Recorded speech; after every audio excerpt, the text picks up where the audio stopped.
지난 몇 년간 해외 금융자산 신고와 관련한 이슈는 미국 시민권자, 영주권자분들께 상당한 고민을 안겨주었는데요. 이 시간은 세무회계법인 송현 노명길 부대표님과 함께 해외 금융자산 신고 규정에 대해 자세한 이야기를 나눠보겠습니다. 안녕하십니까? 안녕하십니까? 네, 이렇게 나와주셔서 감사합니다. 초대해 주셔서 감사합니다. 네. 안녕하세요. 반갑습니다. 정보 스페셜 시청자 여러분, 세무회계법인 송현 부대표 노명길입니다. 네, 먼저 해외 금융자산 신고 규정에 대해서 어떤 것들이 있는지 좀 간략하게 말씀해 주세요. 예, 알겠습니다. 네.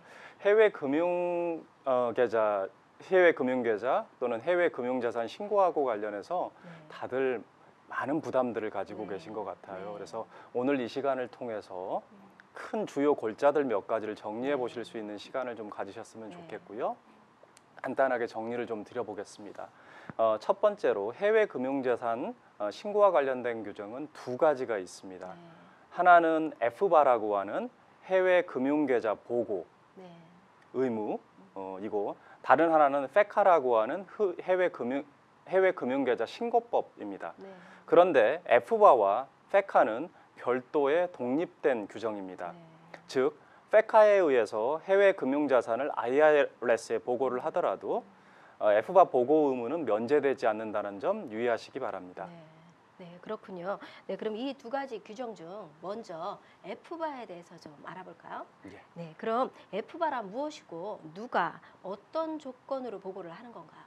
예, FBA란 미국 시민권자, 영주권자, 세법상 거주자, 그리고 주식회사, 파트너십 등 미국의 해외에 있는 은행 계좌, 증권 계좌, 저축성 보험 계좌, 그리고 연금 계좌와 같은 모든 금융 계좌의 합이 연중 단 하루라도 만불을 초과하는 개인이나 단체들에 대해서는 다음해 4월 15일까지 핀센 114라고 하는 미국 재무부에 보고해야 한다는 규정입니다. 여기서 기준금액 만불은 해외에 있는 모든 금융계좌를 합하여 계산한 것입니다. 따라서 개별 계좌로는 만불에 미달하지만 계좌를 모두 합한 금액이 만불을 초과하는 경우에는 만불을 초과하지 않은 계좌도 함께 신고해야 한다는 점 꼭 유의하시기 바랍니다. 네, 그럼 FBA를 신고하지 않을 경우 페널티가 있다는 말도 들었는데요. 이 페널티는 어떻게 되나요? 예, 이 페널티 부분은 부주의한 경우, 그다음 고의로인 경우, 고의가 아닌 경우로 구분해 볼 수가 있겠는데요. 첫 번째, 만약 부주의 또는 태만에 의한 경우다라고 하면 최고 500불의 페널티, 고의가 아닌 경우에는 최고 만불의 페널티가 부과됩니다. 하지만 고의인 경우에는 이 페널티의 조건 자체가 상당히 달라지는데요.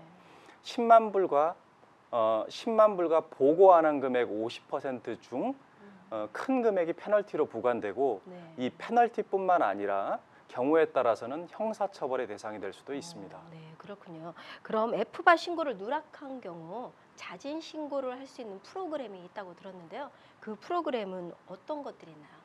예, FBA 신고 의무를 누락한 사람들의 자진 신고를 유도할 목적으로 OVDP, 해외 은닉재산 자진 신고 프로그램과 스트림라인드 프로시저라고 하는 해외 계좌 신고 간소화 규정에 따라 신고 의무를 이행하면 벌금을 감면해 주거나 절차를 간소화시키는 규정이 있습니다. 하지만 여기서 좀 주의하실 부분은 고의로 FBA를 신고를 누락한 사람들을 구제하기 위해서 있었던 규정 중에 하나인 OVDP, 즉 해외 은닉재산 자진 신고 프로그램이 2018년 9월 28일자로 종료되었습니다. 따라서 현재는 FBA 신고 누락이 고의가 아닌 분들을 위한 스트림라인 프로시저, 즉 해외 계좌 신고 간소화 신고 프로그램만 유지되고 있습니다. 아, 그렇군요. 그럼 이어서 FECA에 대해서 좀 알아보도록 하죠.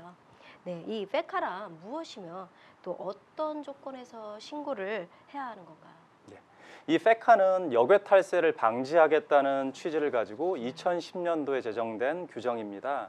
해외 계좌뿐만 아니라 해외 기타 금융자산의 합이 싱글인 경우에는 연말 기준 5만 불 또는 연중 단 하루라도 7만 5천 불을 초과하는 경우에는 납세자 같은 경우에는 폼 8938을 통해서 금융자산의 금융자산을 세금 보고할 때 IRS에 함께 신고해야 한다는 내용입니다. 네.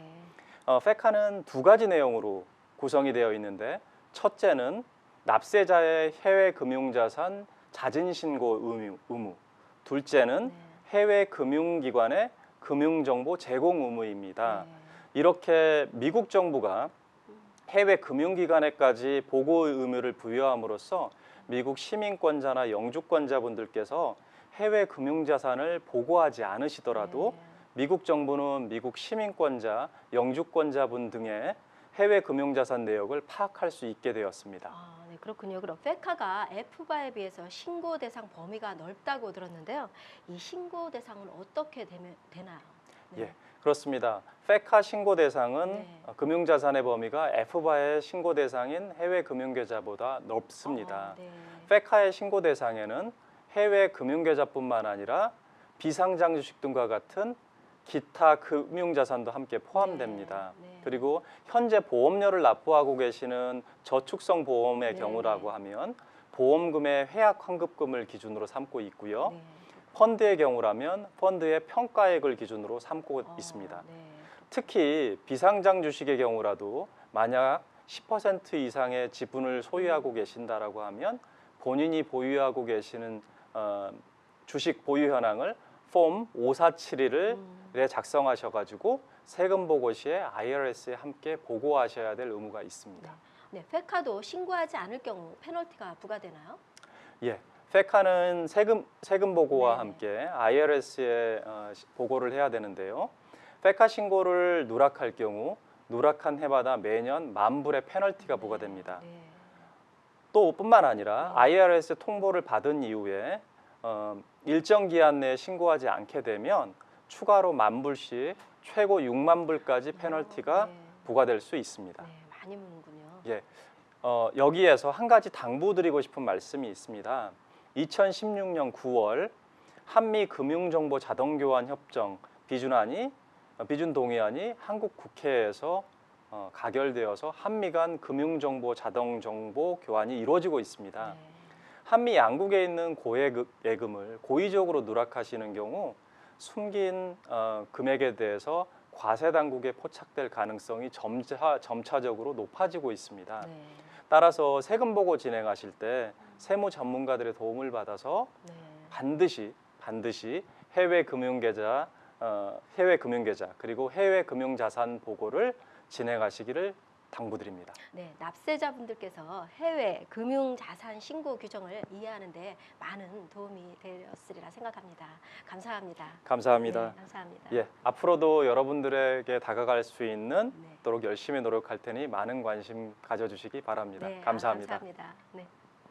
네, 앞으로도 다른 관심 있는 주제들과 함께 세무회계법인 송현의 지식 공유가 이어질 것입니다. 지금까지 정보 스페셜이었습니다. 함께해 주신 시청자 여러분 감사드리면서요. 다음 이 시간에 다시 찾아뵙겠습니다. 감사합니다.